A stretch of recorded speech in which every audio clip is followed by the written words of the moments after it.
하루 이틀 피곤은 늘어만 가고 소파에 기대어 바라본 창밖 풍경들도 이제는 그냥 그래.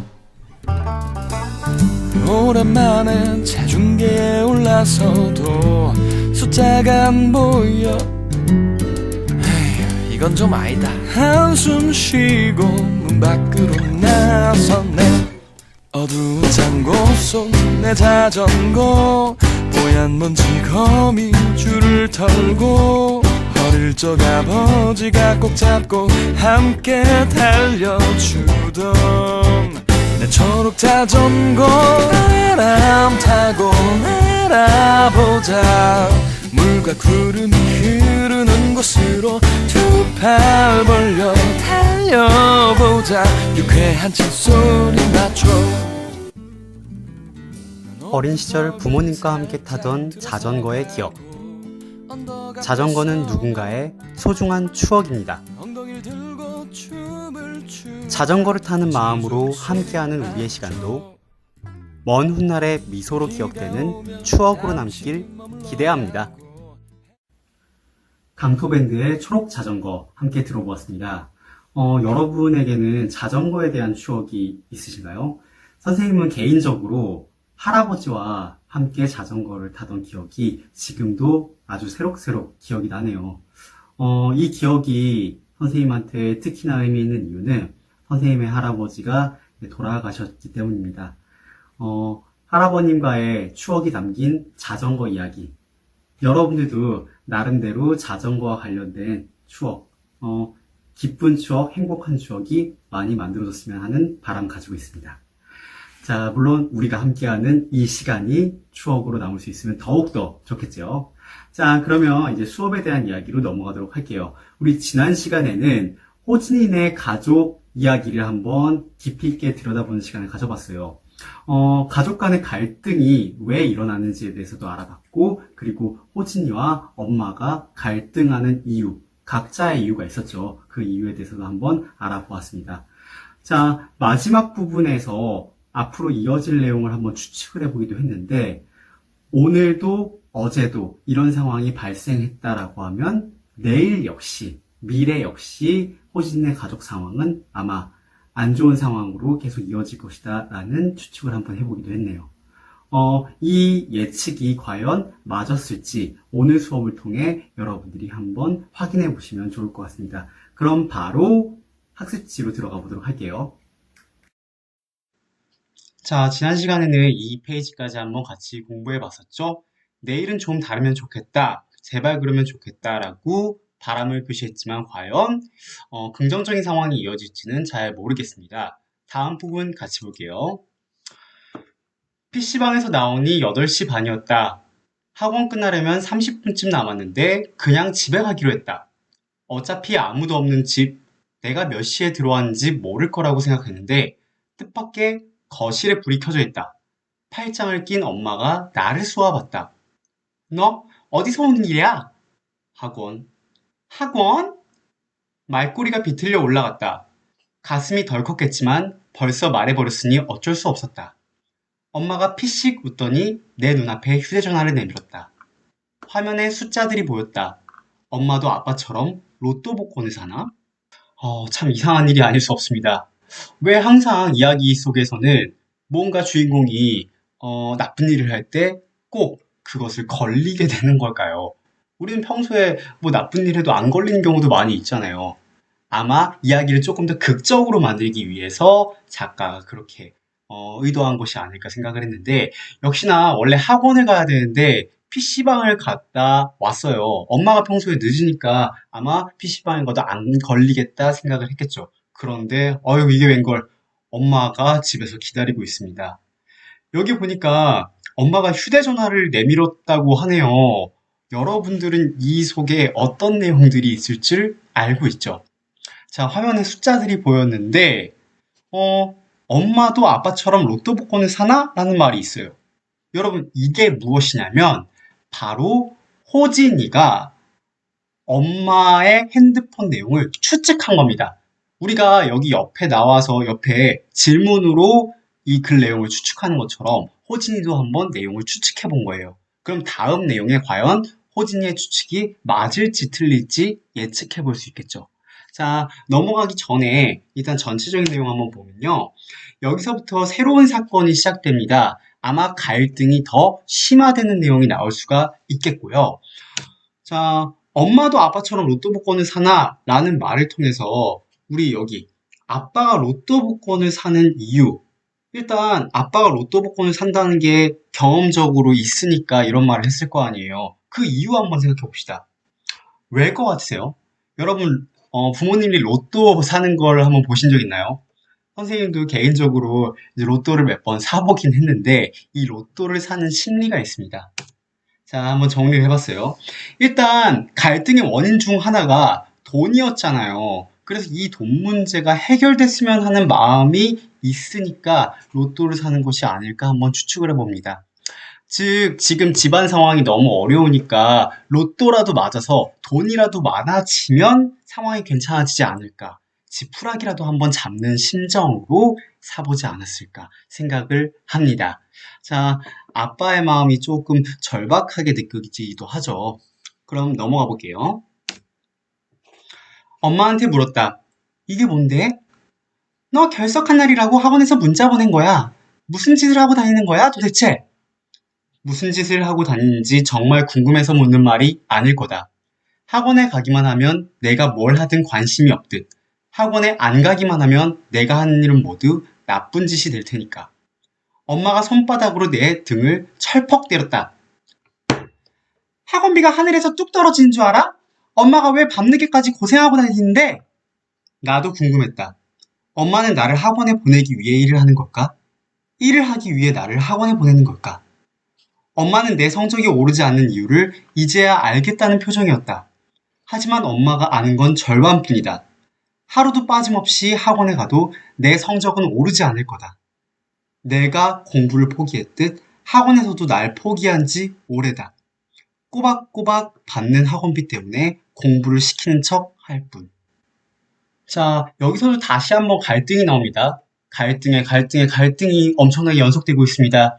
자, 이 부분에서는 엄마와 호진이의 갈등이 나타납니다. 저번 시간에 얘기했듯이 혼자 하는 갈등이 아니니까 각자의 이유가 있겠죠. 한번 볼게요. 자, 일단 호진이가 잘못하긴 했어요. 왜냐? PC방에 가고 학원에 안 갔으니까. 자, 근데 그 이유가 있었죠. 학원에 가기만 하면 내가 뭘 하듯 관심이 없듯. 자, 엄마에 대한 생각이 잘 드러나는데 일단 호진이는 엄마가 나한테 관심이 없다고 생각을 하는 거예요. 그러니까 학원에만 가면 된다. 그게 엄마의 생각이다. 내가 만약에 학원에 안 가면 내가 한 일은 모두 나쁜 거다. 내가 어떤 생각을 가지고 있는지도 모르고. 자, 이렇게 생각을 하고 있는 호진이. 아, 왜 학원에 안 가는지에 대한 내용이 조금 나오죠. 그런데 이제 엄마도 입장이 있습니다. 한번 보십시오. 학원비가 하늘에서 뚝 떨어지는 줄 알아?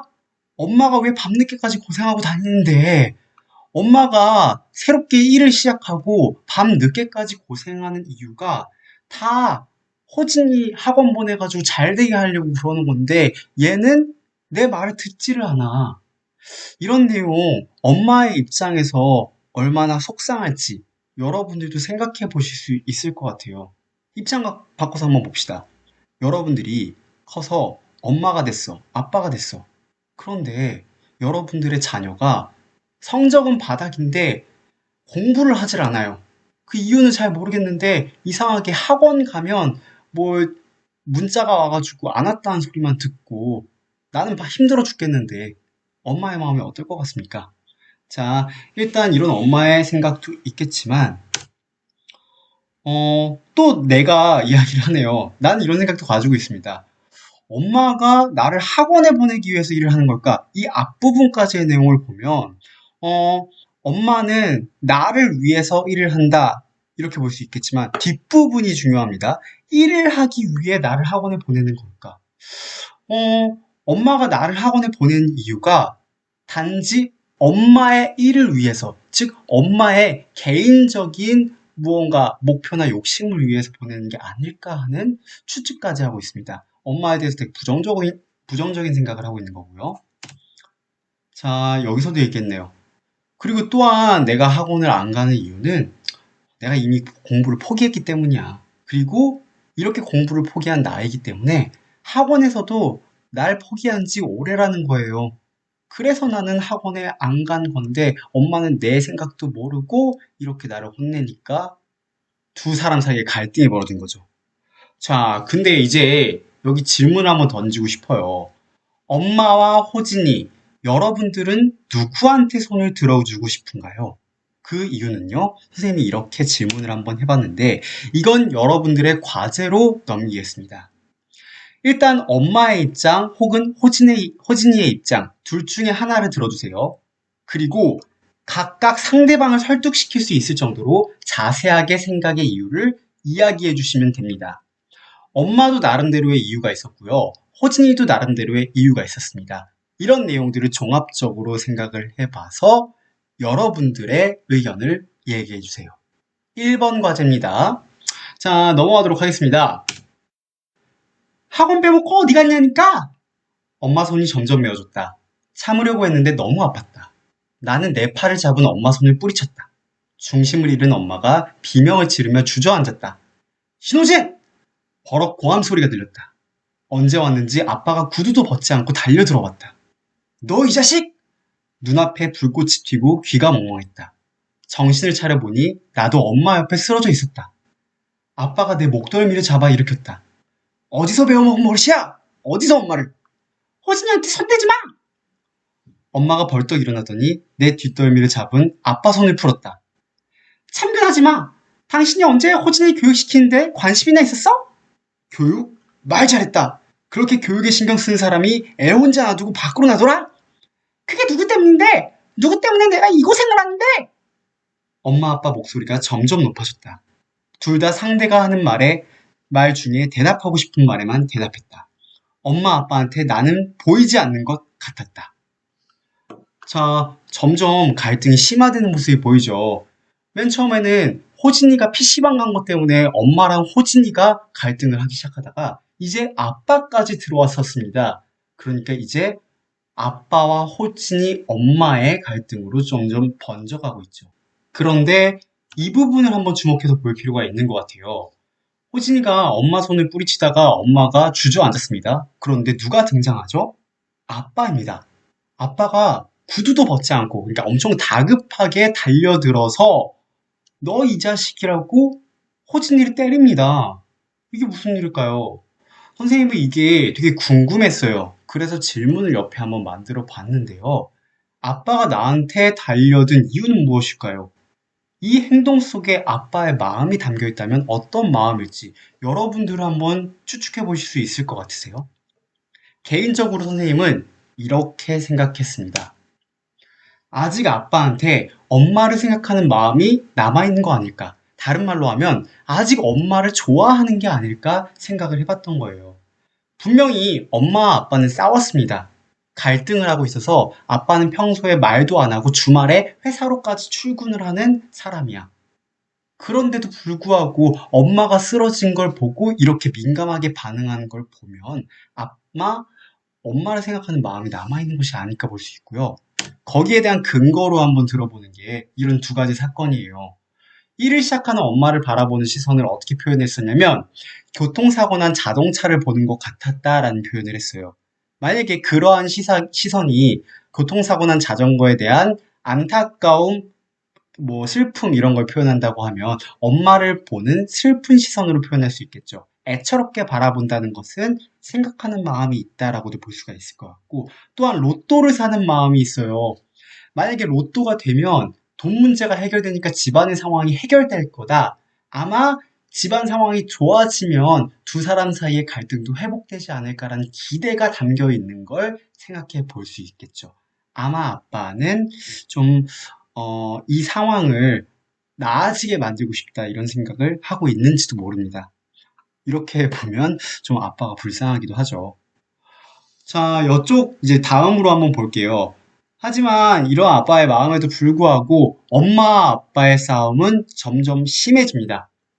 그런데 여러분들 싸울 때 우리는 보통 두 사람이 막 서로의 말을 들어주면서 싸우나요? 아니죠. 서로 하고 싶은 말만 하면서 싸우니까 갈등이 점점 더 심화되는 거잖아요. 그래서 아마 초등학교, 중학교에는 선생님이 있는 겁니다. 싸우는 두 사람을 가운데 두고, 자, 너는 이걸 잘못했고 너는 이걸 잘못했으니까 서로를 이해해봐 라고 중재해주는 사람이 있으면 화해가 편하겠죠. 하지만 그런 사람이 없으면 싸움이 더욱더 심화되기도 합니다. 아마 엄마 아빠도 그럴 것 같아요. 제가 여기 옆에 질문을 하나 만들어 놨는데, 두 사람의 싸움이 해결되지 않는 근본적인 이유는 선생님은 여기에 있다고 봅니다. 둘 다 상대가 하는 말 중에 대답하고 싶은 말에만 대답하기 때문에, 즉, 각자의 입장만 생각하기 때문이라고 볼 수가 있죠. 우리가 평소에 자기의 주장이 확실히 있는 경우가 많잖아요. 하지만 그것만을 고수하다간 다른 사람의 입장을 공감할 수 없고, 그렇게 되면 갈등이 생기기 마련입니다. 국어 시간 수업을 진행하면서 우리는 서로의 말을 공감하면서 조금 더 경청하는 방법도 공부할 필요가 있을 것 같습니다. 넘어가 볼게요. 다 그만두자. 지긋지긋하다 정말. 누가 할 소리? 지긋지긋한 건 나야. 죄송합니다. 매번 엄마의 목소리가 어색해요. 자, 왼쪽 뺨이 뜨거웠다. 거울을 보니 빨간 손자국이 보였다. 아빠의 오른손이었다. 볼이 화끈거리지만 않는다면 남의 얼굴을 보는 것 같았다. 얼굴을 맞은 것도 아빠한테 맞은 것도 처음이었다. 기분이 이상했다. 내가 길거리에 나뒹구는 쓰레기가 되어버린 것 같았다.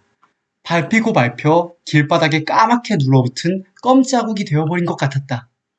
나는 고장난 신호등이었다. 어쩔 줄 몰라 하는 내가 가운데 있었지만 누구도 신경 쓰지 않았다. 엄마 아빠 사이에 몇 달 동안 한 말보다 더 많은 말이 오갔다.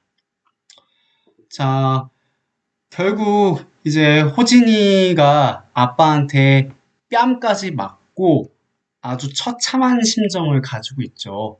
이런 상황 속에서 엄마 아빠는 몇 달 동안은 말이 진짜 없다가 갑작스럽게 서로가 서로의 이야기를 막 쏟아붓고 있는 상황입니다.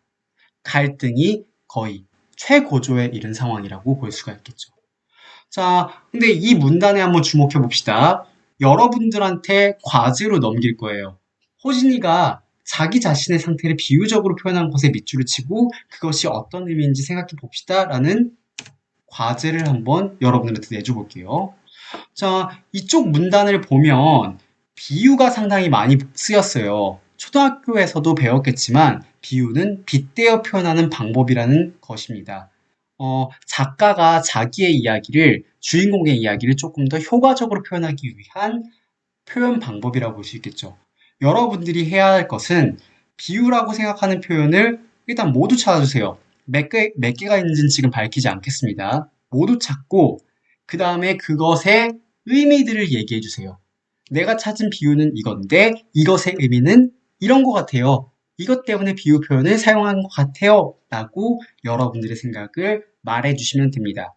우리가 4월 6일에 개학을 하고 나면 시를 공부하면서 이 비유 표현에 대한 본격적인 수업을 또 진행할 겁니다. 그것을 대비한 배경지식 차원의 과제라고 생각하시면 편할 것 같아요. 여러분들의 과제 수행 정도 이번에도 한번 기대해 보겠습니다. 자, 이번엔 쭉 한번 읽어보겠습니다. 나는 조용히 문을 열고 밖으로 나왔다. 집 안에 더 있으면 귀가 찢어지게 비명을 지를 것만 같았다. 나는 엘리베이터를 타지 않고 계단으로 내려갔다. 한층 한층 내려갈 때마다 자동으로 전등이 켜졌다. 아파트 주차장 가장자리에 있는 긴 의자에 앉아서 우리 집 창문을 올려다보았다. 고장난 수도꼭지처럼 눈물이 조금씩 흘러나왔다. 엄마 아빠 목소리가 주차장까지 들렸다. 위아래층 사람들 중에 베란다에 나와서 소리가 어디서 나는지 기웃거리는 사람이 보였다.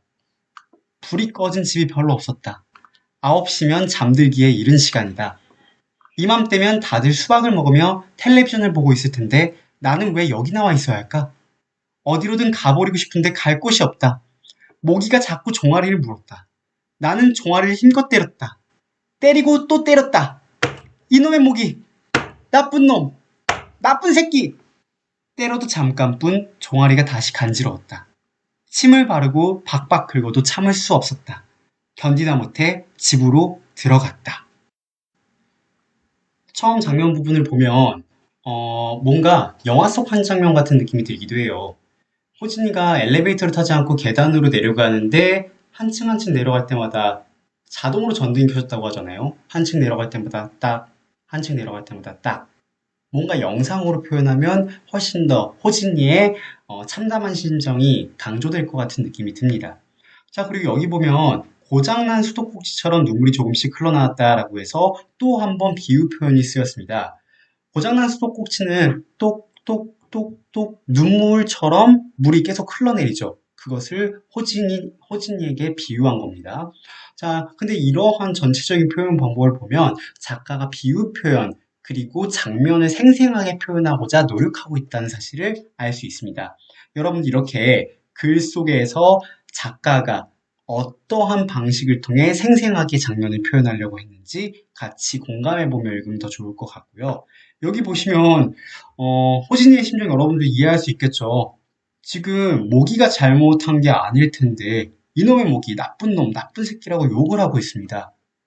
자기의 답답한 심정을 누구한테도 이야기할 수 없으니까 괜히 모기에 화풀이 하는 거죠. 이러한 호진이의 심정 여러분들도 이해할 수 있으리라 생각합니다.